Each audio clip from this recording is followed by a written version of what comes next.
How to lead in quarter four. Amazingly, there's just 1 week left before we lurch into the fourth quarter of the year. Q4 is a weird quarter. Often it's a blur of activity as everyone lurches towards the finish line, feverishly trying to complete their goals, reach their targets. This has two unintended consequences.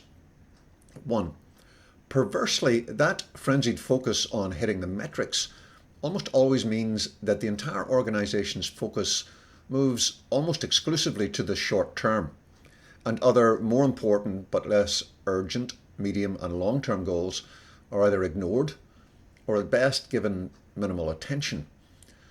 Two, in the blur of activity in quarter four, it's easy to set aside and never pick up again commitments and promises you made to colleagues in Q3 or earlier.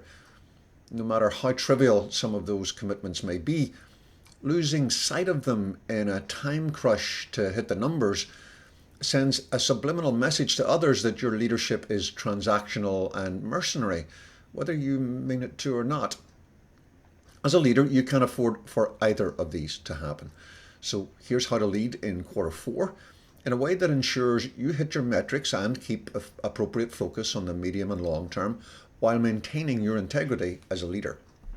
1. Complete your strategic plan for next year. The strategic planning process, whether it's you alone with a notebook and your thoughts, or months of data collection followed by your entire exec team taking a 3-day retreat to pull everything together, is, despite being much maligned, vital to attaining sustained scalability. Think of it as trying to build a multi-story building without any architect's plans. Sure, you can try, but good luck getting above the first floor. Sadly, most strategic planning is poor at best. Many smaller and medium-sized organizations start the strategic planning process every year, but never get around to completing it. Like school homework, there are always other things that seem more enticing to spend one's time on. In most large organizations, the strategic planning process sure as heck happens, but it's so cumbersome and bureaucratic as to yield little that will, in reality, have any real impact on the organization. I'm going to devote the next few blog posts on how to produce a strategic plan that genuinely makes a difference and achieves the goals you need. But in the meantime, if you haven't yet started your strategic plan, here are some good questions to get you started. 2. Select one or two nearly there's to push over the line. If you review your key objectives for this year, you'll likely find some out-of-the-park successes, a few nearly there's, and a bunch of never going to happens.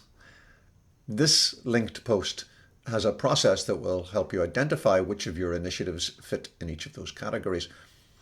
The successes are done and dusted, and there's little you can do about the last group of sad sacks. So choose a couple of the nearly there's. 2 is quite enough for the remaining time available in the year. And identify the 2 or 3 things you could do to push each of them over the line. Jot down the clear next actions you're going to take, with whom and by when, to get them over the finish line. 3. Weed. By now, you know the 2 or 3 main barriers you faced to achieving even greater success this year. Those barriers might be misbegotten initiatives, poor processes, injudicious goals, or sadly, the wrong people in the wrong place. Don't wait until Q1 next year to tackle the barriers you already know are slowing the growth of your business this year. Write them down, stare long and hard at what you've written, take a deep breath, and start weeding. 4. Get a third-party view. At times, we all get a little too close to the trees to see the forest. During Q4, for reasons we've already seen, you can bet that this will apply to you. Call a friend, someone whose judgment you respect, but not someone with a fiduciary or other interest in your business, and trade something, mutual affection, bourbon, chocolate, whatever floats their boat, for a few hours of their time. Find a quiet place, bring a bunch of relevant data, and start talking about this year and how it's turned out. Be honest, be open, be non-defensive, then invite questions. Answer their questions in a way that builds a dialogue rather than shutting down discussion. I guarantee you'll be surprised by what you get asked, and even more so by your replies. Make notes for later reflection. Later, reflect. 5. Hunt down outstanding commitments. The one thing that undermines your credibility faster than anything else is not following through on commitments. Most leaders fail to do so not because they're jerks, but because they simply lose track of all they've said they will do for others. Q4 is a perfect time to fix that. Walk around to where your main direct reports and your peers live. Ask for 3 minutes of their time. Then ask a simple question. What have I committed to do for you this year that I haven't followed through on? There's no harm in explaining that you're taking an inventory now so you have a chance to deliver on those outstanding commitments before the end of the year. Oh, and take notes.